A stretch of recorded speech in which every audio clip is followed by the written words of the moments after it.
राज्यातील वातावरणात सतत बदल होत आहेत। सध्या कुठे जोरदार पाऊस कोसळतोय तर कुठे ढगाळ वातावरण नसल्याचं चित्र आहे। दरम्यान गेल्या 2 दिवसापासून राज्यातील काही भागात पावसाने उघडीप दिली आहे, परंतु आता राज्यातील महत्त्वाच्या शहरांमध्ये पावसाची शक्यता वर्तवली आहे, तर काही ठिकाणी ऑक्टोबर हीट देखील जाणवतोय। याविषयीचा आढावा घेऊयात व्हिडिओच्या माध्यमातून।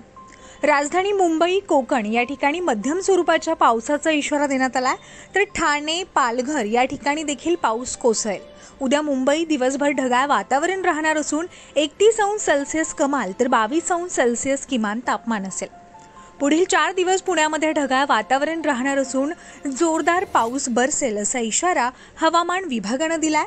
तर पुढील 4 दिवस पुणे, सातारा, सांगली, कोल्हापूर या जिल्ह्यांसाठी महत्त्वाचं असल्याचं देखील दिसून येत आहे। तर उद्या पुण्यामध्ये 30 अंश सेल्सिअस कमाल तर 21 अंश सेल्सिअस किमान तापमान असेल।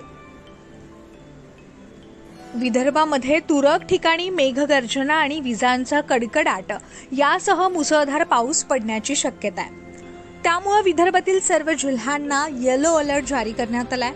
विदर्भात जोरदार पावसाची शक्यता हवामान विभागाने वर्तवली आहे। उद्या नागपूरमध्ये देखील ढगाळ वातावरण राहणार असून 30 अंश सेल्सिअस कमाल तर 22 अंश सेल्सिअस किमान एवढं तापमान असणार आहे। मराठवाड्यातील अनेक भागामध्ये जोरदार ते मध्यम स्वरूपाचा पाऊस पडेल। बीड, लातूर, परभणी या जिल्ह्यांमध्ये पावसाची शक्यता वर्तवण्यात आली आहे, तर धाराशिव, जालना, नांदेड या ठिकाणी उकाडा जाणवू शकतो।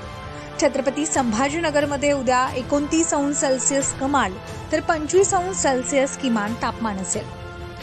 राज्यातील काही भागात जोरदार पाऊस पडतोय, तर काही ठिकाणी ऑक्टोबर हीट जाणवतीये। त्या पार्श्वभूमीवर नागरिकांनी योग्य ती खबरदारी घ्यावी असं आवाहन प्रशासनाच्या वतीनं करण्यात येत आहे।